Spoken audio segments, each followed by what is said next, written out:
Assalamualaikum warahmatullahi wabarakatuh. Bismillahilladzi tafaddala alaina bil ala'i wan ni'mah. Nahmadu wa nashkuruhu ala ma manna alaina min a'zamin ni'am. Ni'mati al-Islam wal iman wal ridwan. Wassalatu wassalamu ala sayyidina maulana Muhammad alladzi ba'athahu Allah subhanahu wa ta'ala rahmatan libanil insi wal jan wa ala alihi wa ashabihi wa man tabi'ahum bi ihsan. Amma ba'd. Al-mukarramin, para ulama, para ikhwan yang hadir pada pertemuan ini, yang pertemuan ini adalah pertemuan pertama atau katakan suatu pembuka daripada apa yang disebut-sebut zikir hubbul watan minal iman. Hubbul watan minal iman ini saja kadang-kadang ditanyakan, apa ada hadis hubbul watan minal iman? Saudara-saudara sekalian yang saya hormati, saya merasa yang barangkali saya ini paling tua,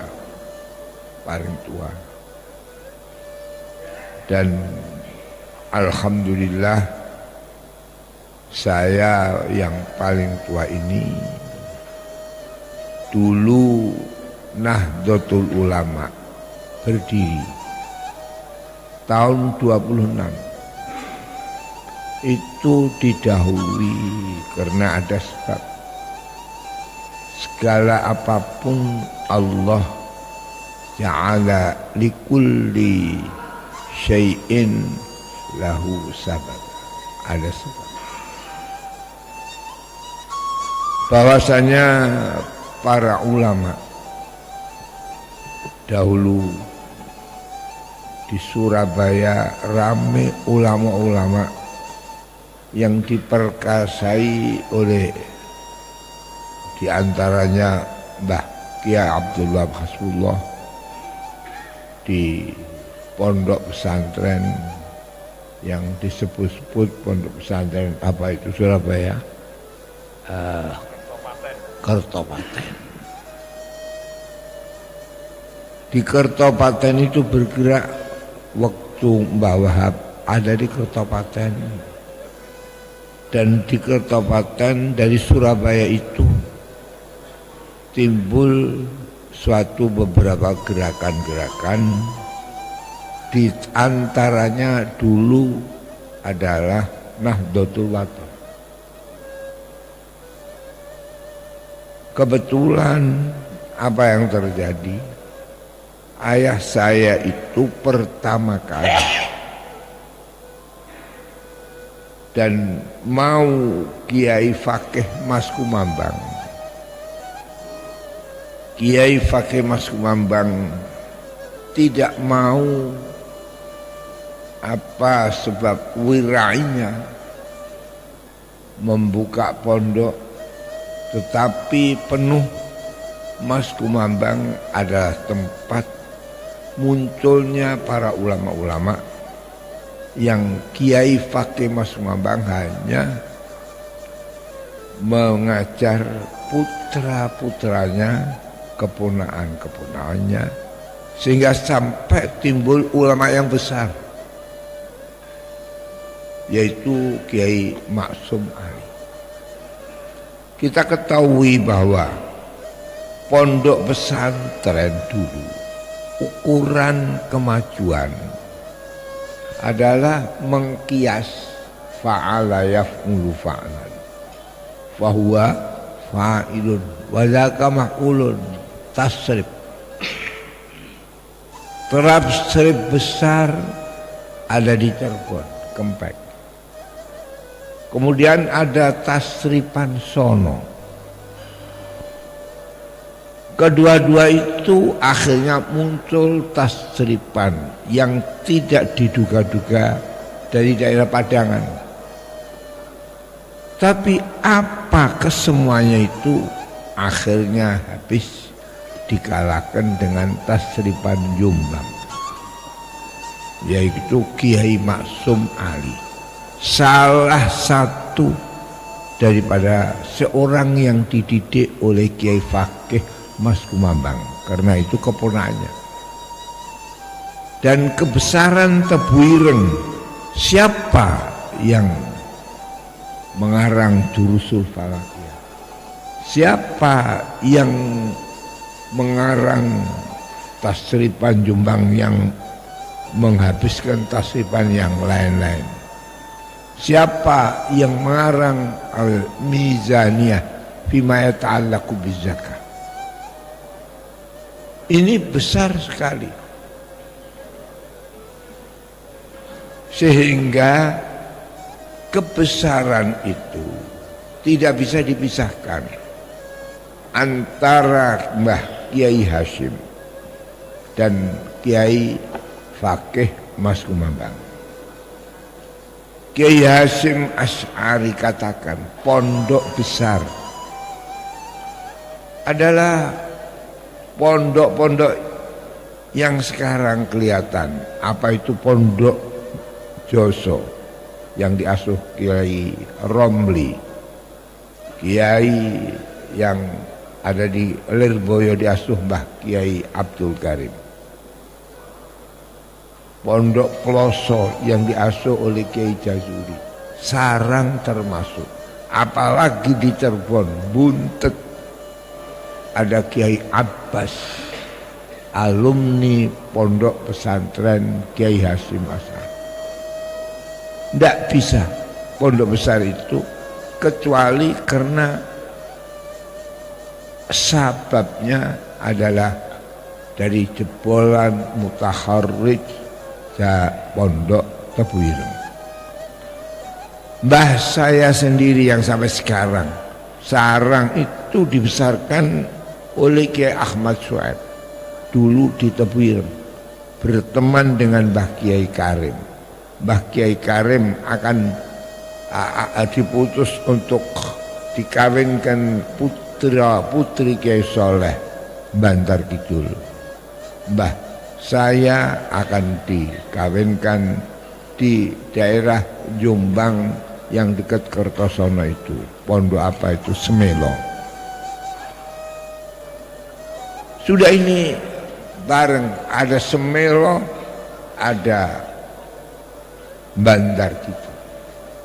Tapi untung mbah saya itu pulang akhirnya dikawinkan oleh buyut saya kepada mbah saya.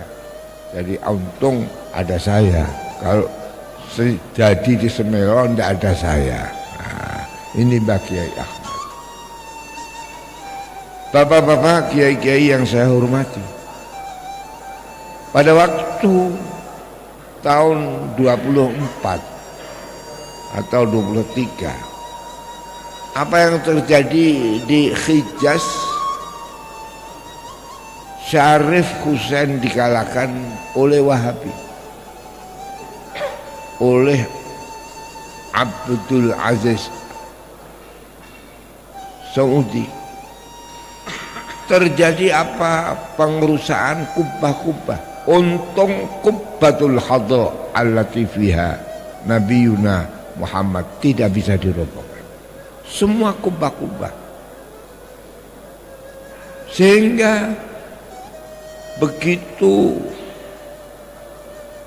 merusak, dan tidak hanya itu, Masjidil Haram tahun 24 tidak ada orang ngaji, kosong. Faham Wahabi besar. Tapi apa yang terjadi? Mbah Kiai Wahab yang mempunyai organisasi Nahdlatul Wathon dan mendirikan sekolah-sekolahan yang namanya Nahdlatul Wathon. Di antara madrasah yang ada di pesantren Sarang sendiri namanya Nahdlatul Wathon. Nahdlatul Wathon mempunyai anak organisasi Jam'iyatun Nasikhin. Jam'iyatun Nasikhin adalah mubaligh yang sekarang. Siapa yang nyatui Kiai Asnawi Kudus? Mestinya tanggal tahun 25 Nahdlatul Wathon dengan Jam'iyatun Nasikhin akan mengirimkan delegasi ke menghadap Baginda Raja Saudi. Tapi Kiai Asnawi tidak tahu, beruzur, sehingga yang mimpin delegasi itu adalah langsung Mbah Kiai Wahab. Jadi namanya ulama Nahdlatul Wathon. Ini kadang-kadang disingkat ulama Nahdlatul.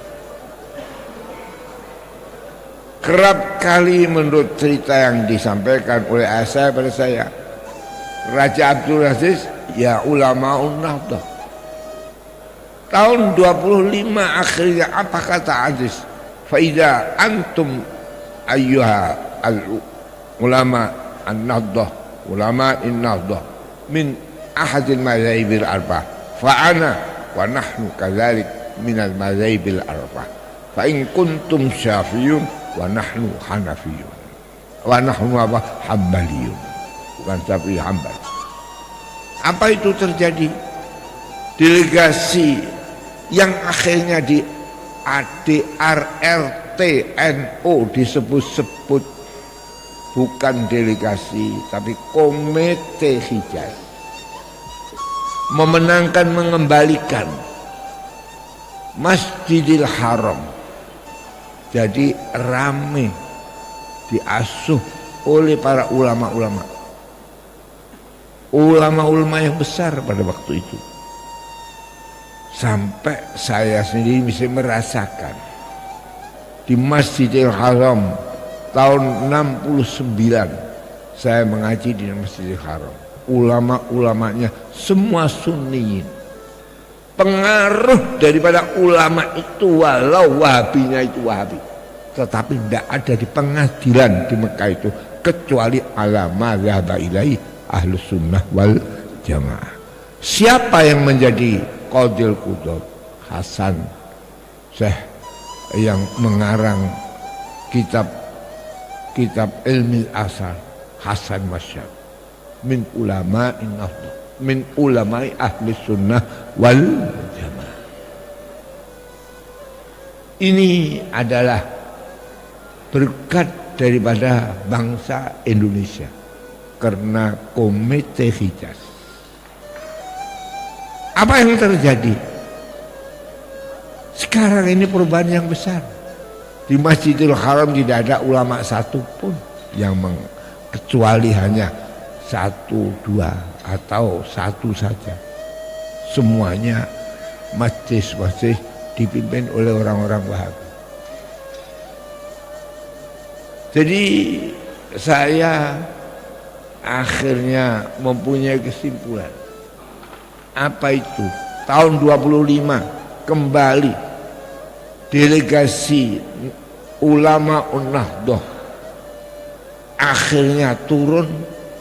Komite Hijaz itu jadi komite muktamar pertama. Yang muktamar pertama adalah daripada para kiai-kiai. Sebab dulu kiai itu ngaji kitab, tidak ada. Kiai hanya direktur pesantren.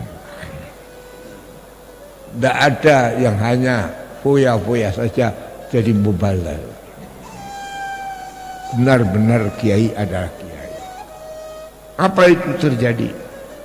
Akhirnya pada akhir Januari Jadi delegasi datang menghampiri Januari, komite hijaz itu komite muktamar, diadakan pertemuan ulama-ulama yang pertama di Surabaya akhir Januari, tanggal 31 muttafaq ijma mendirikan Nahdlatul Ulama, menjadi Rais Akbarnya Kiai Hasyim dan menjadi wakil Rais Akbarnya Kiai Fakih Mas Kumambang. Karena Kiai Fakih Mas Kumambang itu muridnya pertama kali ayah saya dan mau menyendirikan pesantren karena ayah saya. Jadi kerap kali ayah saya itu bertemu Mbah Hasyim karena diutus oleh Kiai Fakih Mas Kumambang, dan kerap kali mengadakan pertemuan antara Mbah Wahab, Mbah Hasyim dan ayah saya. Para kiai-kiai, para ulama, para hadirin yang saya hormati, saya mesti ingat itu. Apa dulu didirikan madrasah Nahdlatul Watan? Nyanyian Hubbul Watan minal iman. Ini dari saya terus terang saja. Saya karena ada ansor yang dari Golkar, namanya Nusron Wahid, itu kan NW itu. Nah, jadi saya mesti ingat NW Nahdlatul Watan. Saya pelajari itu, nyanyian itu dari saya. Itu belum muqaddimahnya. Ada muqaddimahnya. Kulluna lil watan lil ula lil alam majduna min qidam sya'abainal umam innadu yal watan innadu yal watan kulluna lil watan hubbuna lil watan. Itu belum saya kemarin semalam saya bertemu dengan Nusron Wahid. Ini supaya ini barangkali karena tidak ada perubahan itu kecuali persatuan antara agamis, antara religius dan nasionalis. Nabi sendiri itu tidak bisa dipisahkan antara religius dan nasionalis. Dan faham Nabi mengenai nasionalis bukan karena keturunan. Siapa Nabi itu? Bukan bangsa Arab. Siapa yang kata bangsa Arab? Nabi adalah keturunan Ibrahim, keturunan Ismail.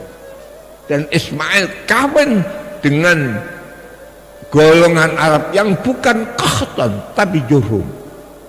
Jurhum adalah setengah Bedouin. Ini harus kita ketahui. Tapi apa yang terjadi? Nabi itu mulai dari Adnan kelihatan di Mekah, sehingga bangsa Arab ada 4. Kalau tadi Kiai mengatakan 4, saya mengatakan 4. Satu bangsa Quraisy yang bukan bangsa Arab, tapi kelahiran Arab, keturunan Arab, dan ada dari Jurhum. 2 bangsa Qahtan, 3 Jurhum, 4 Badiah. Jadi Badiah, Jurhum, Qahtan dan Quraisy. Yang bukan asli Arab, Quraisy. Tetapi karena Quraisy tumpah darah di Arab, sama dengan nyanyian kita. Bukan keturunan, tapi tanah airku, tanah tumpah darahku. Coba Nabi, bangsa Arab, dunia ini tidak ada sepanjang Nabi Adam sampai kiamat orang bodoh kayak orang, tidak ada. Sebab bangsa Arab itu kenal dengan jahiliyah, ummiyah, wallazi ba'atsa fil ummiyin, maskana, tidak ada. Nasi Arab itu tidak ada sama sekali. Makanan yang enak, mafi ghairu maujud. 4, tidak ada apa yang disebut budaya. La budaya fil Arab. Jadi Arab ini terkenal jahiliyah, ummiyah, maskanah, ada musaqafah, tidak ada saqafah. Kalau kopiah putih, ini Nabi, jubah Nabi, komis Nabi. Apa Arab itu budaya? La saqafata fil Arab. Illa anna Allah subhanahu wa ta'ala lamma ba'atha Rasulullah sallallahu alaihi wasallam ja'ala al-Arab al-arkan al-arba'ah al-i'timad, pilar 4 ini. Bangsa Arab hilang kemiskinan. Ada nasi yang enak semua masuk Arab, nasi uzi, nasi bukhari, nasi mindi, nasi biryani, bisa ada nasi kabuli. Jadi kalau orang belum merasakan nasi Arab, belum merasakan enak di dunia ini. Hilang kemiskinan. Coba revolusi Nabi kayak begitu. Hilang kemiskinan, kemudian timbul apa yang disebutkan Saqafah Arabiyah. Sampai sekarang orang dulu kalau belum haji tidak boleh kopiahan putih. Saiki malah ono pondok sing najibno kopiah putih seperti pondoknya anak saya. Ini karena Saqafah Arabiyah, Saqafah Nabawiyah kalau saya. Maskanah hilang. Saqafah punya. Ummiyah hilang. Dulu tidak ada bangsa Arab bisa nulis wallazi ba'atha fil ummiyina rasulan minhum. Jahalah hilang. Kebodohan hilang. Tulisan sebelum ABCD yang timbul ada tulisan Arab karena ulama-ulama bangkit, pengarang-pengarang bangkit, sehingga tidak ada apa yang disebut tulisan selain Arab muncul. Inilah munculnya Nabi menghilangkan ummiyah, timbul karangan bahasa Arab. Sampai orang yang bukan bangsa Arab, Kiai Mahfud yang dididik ditermas, bisa menjadi ulama besar di Mekah. Semuanya adalah kembali kepada Kiai Mahfud. Kiai Nawawi Banten dididik di daerah nelayan. Mengapa bisa alim kayak begitu? Bukan itu, memang mafil awail, mafil awakhir. Apa yang pertama itu menjadi akhir. Bangsa Arab bodoh, bangsa Arab ummi. Kebodohan Arab itu mengapa hilangnya kok daripada bangsa Persia? Siapa yang pertama ngarang kitab Nahwu? Adalah Imam Sibawayh. Walaupun bahannya daripada Nabi Sayyidina Ali. Sayyidina Ali mengarang atau ada suatu kata-kata al kalimatu ismun wa fi'lun summa harfun ja'a di makna. Tetapi diteruskan oleh bangsa Persia, Imam Sibawayh, sehingga ada ilmu nahwu, sehingga sampai apa yang dikatakan wal nahwu aula awalan ayyulama idil kalamu dunahu la yufham. Sebab dengan ilmu nahwu ini jenjang orang bisa tahu Quran. Siapa pertama kali mazhabil arba'ah? Bukan orang Barat dan bukan orang yang berbahasa Arab. Pertama adalah Abu Hanifah. La yatakallam bil Arabiyyah wa la yatakallam wa innama huwa arafa bima yata'allaqu bil ilmi alladhi yutawassalu ila fahmil Quran wa ilmun. Jadi ini harus kita ketahui. Jadi saya ingat apa yang diwasiatkan oleh ayah saya, apa yang diajarkan oleh ayah saya. Saya ketemu Ansor kok jadi yang menjadi ketuanya kok orang Golkar, Nusron Wahid. Ini saya menjadi perhatian. Mengapa kok tidak dari PKB? Mengapa kok tidak dari P3? Kok dari apa? Golkar.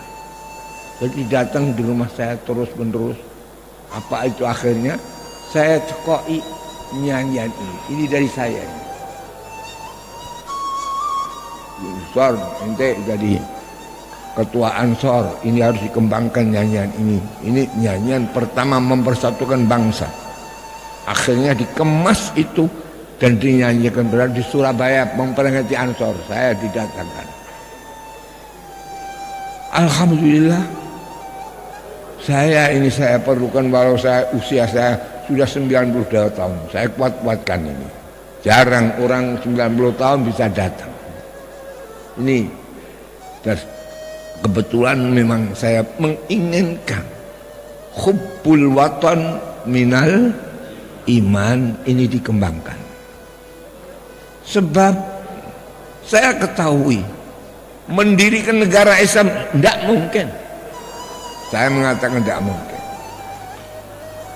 Sebab dalam hadis inna ural Islam in qata'at syai'an fa syai'an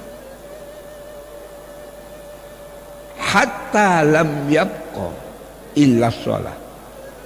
Ada hadis hatta lam yabqa illa zikrullah. Islam itu sendinya hilang. Apalagi setelah jatuhnya Khulafa Utsmani yang dimulai ada satu gap antara bangsa Arab dan bangsa Turki. Sebab Khulafa Turki itu Islam bener, tapi bukan bangsa Arab. Bangsa Arab banyak melawan. Saurah Arab yang dipimpin oleh Syarif Hussein, anaknya, putranya Syarif On, akhirnya mendirikan negara Hijaz. Sekarang tinggal Urdun. Apa yang terjadi di Maroko adalah dari golongan-golongan Al-Hasani. Apa itu? Kesemuanya Al-Hasani mengikuti Perancis dan Al-Husain mengikuti sekutu. Jadi melawan kawan sendiri Utsmani. Jatuhlah Khulafa Utsman dan berdirilah negara Hijaz yang asalnya negara Hijaz itu dari Mekah, Hijaz, Mekah dan Urdun. Sekarang tinggal Urdun. Dan dulu negara apa yang disebut Al-Hasani sekarang tinggal Maroko. Apa itu? Sampai sekarang kita mengetahui dua-dua itu menjadi pintu Yahudi. Oleh karena itu saya menghendaki supaya hubbul watan ini benar-benar untuk siapa tahu. Sebab ana urid wa anta turid wallahu yaf'alu ma yurid. Kembangkan hubbul watan, itu adalah wajib. Hadisnya minal iman, gak tahu itu hadis, gak tahu. Tapi Nabi ternyata bangsa Arab, asalnya bodoh, buta huruf, gak punya budaya, miskin, terentas ke semuanya itu. Kemiskinan bangsa Arab setelah Nabi menjadi kaya, menguasai Khaybar, menguasai daripada bekas kampung Yahudi yang ada di Madinah. Kemudian tidak ada orang yang kaya Nabi, menyembelih unta sampai 70 wakila 27. Itu kesemuanya menunjukkan bahwasanya Nabi itu adalah pelopor hubbul watan. Jadi hadis itu ada hadis qauli, ada hadis fi'li, ada hadis yang dikatakan ikrari, takriri. Jadi menurut pekerjaan Nabi itu terang membesarkan bangsa Arab sampai sekarang. Itu adalah Nabi yang asalnya pilar kebuduhan 4 ini menjadi pilar 4 kemajuan. Tetapi apa yang terjadi? Bangsa Indonesia harus kita entaskan. Walau bangsa Indonesia ini termasuk negara yang mayoritas Islam, kita harus jangan sampai mengiblat Arab. Tahsabuhum jami'a wa qulubuhum syatta. Kita harus benar-benar mengikuti Nabi, menjunjung bangsa Arab dan mengembangkan Islam. Jadi kapan kalau ada religious nasionalis, Kapan nasionalis religius? Walau ini kecil hubbul waton, tetapi berkhidmah kepada bangsa dan berkhidmah kepada kiai-kiai, mengembalikan kiai-kiai ini supaya menjadi kiai yang satu, berbeda tapi podo tapi berbeda. Tidak ada sifat podo berbeda podo kecuali manusia. Manusia itu 360 anggota badan, nggak ada yang sama, fungsinya berbeda-beda. Jadi hubbul waton ini kita berkhidmah kepada agama dan kepada bangsa, sehingga insya Allah saya yakin, ainul yakin, bangsa Indonesia ini menjadi imam. Tidak ada negara yang paling banyak sembahyang kayak Indonesia, dan menunjukkan bahwa akhir zaman ini jangan mendirikan Darul Islam, sudah habis.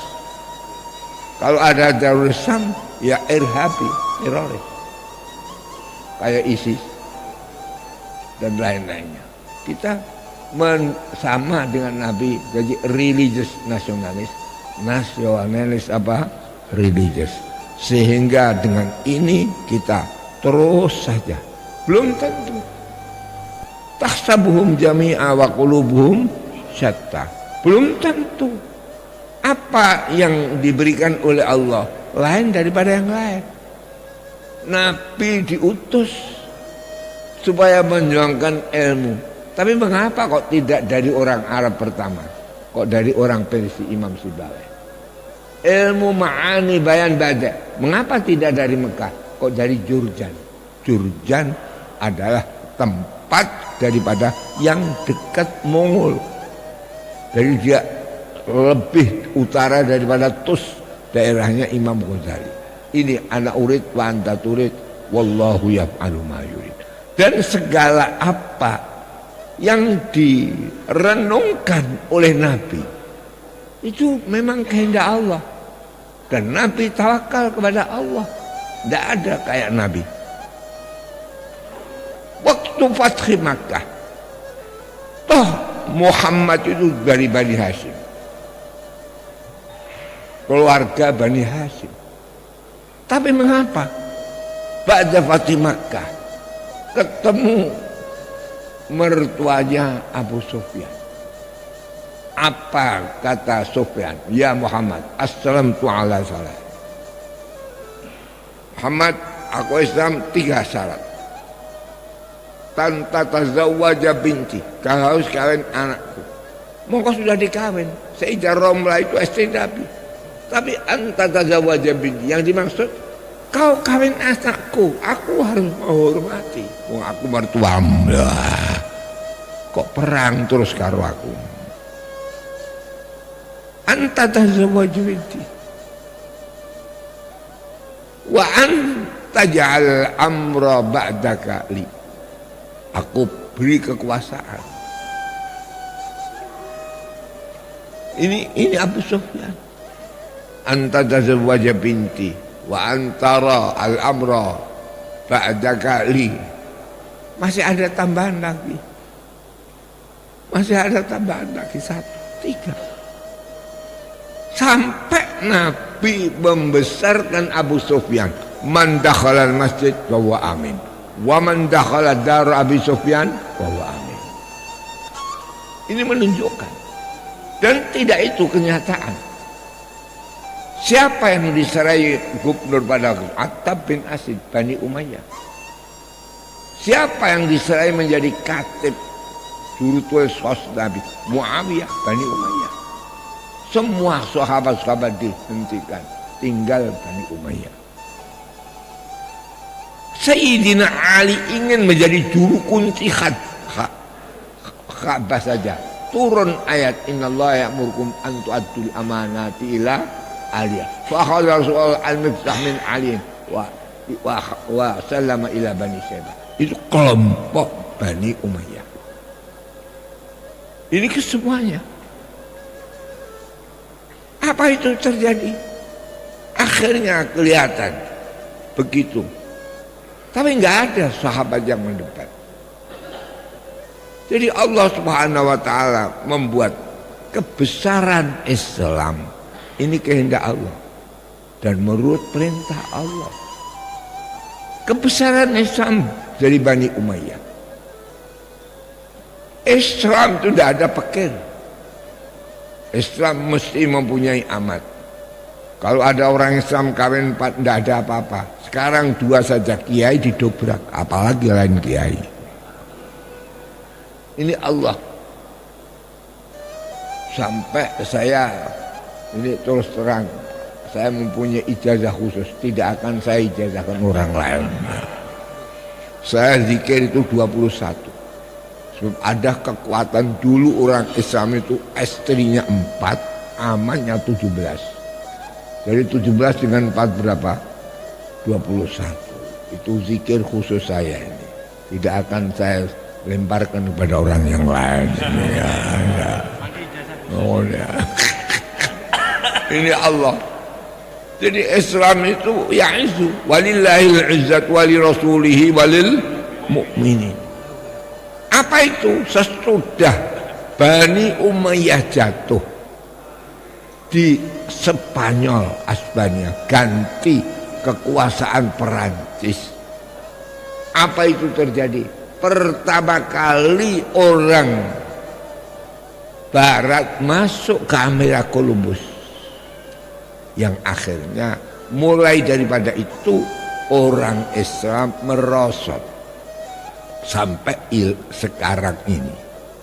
Bangsa Indonesia yang menjadi imam, nggak ada imam Muslim kecuali bangsa Indonesia. Semuanya orang Arab, tidak bisa rukun. Tahsabuhum jami'ah wa qulubuhum syatta.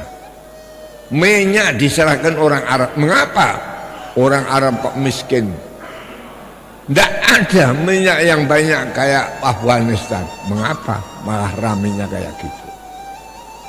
Tapi Indonesia ini alhamdulillah, tadi oleh Bapak Kiai yang pidato nasional tadi itu saya hargai sekali. Inilah pokok daripada, insya Allah saya yakin, ainul yakin, kalau sudah ada persatuan religius dan apa? Nasionalis dan religius. Jadi jangan sampai seperti sidang konstituante dulu, beda. Yang Islam NU dengan Masyumi, PSI Parti, yang lain dengan PNI dan apa? PKI. Ini mudah-mudahan tidak ada lagi. Sekarang kita bangun mulai, siapa tahu amanat daripada Allah, daripada yang muda-muda ini kan bagian muda-muda, betul enggak? Ini yang akan membawa nanti. Sama dengan siapa mempersatukan Indonesia pertama kali? Ayah Pemuda, Sumpah Pemuda tahun 20 berapa?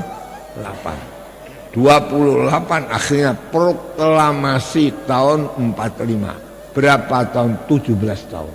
Itu. Dan menjadi 17. Oleh karena itu Garuda Pancasila 17. Sama dengan NU. Jadi NU ini yang saya harapkan memang.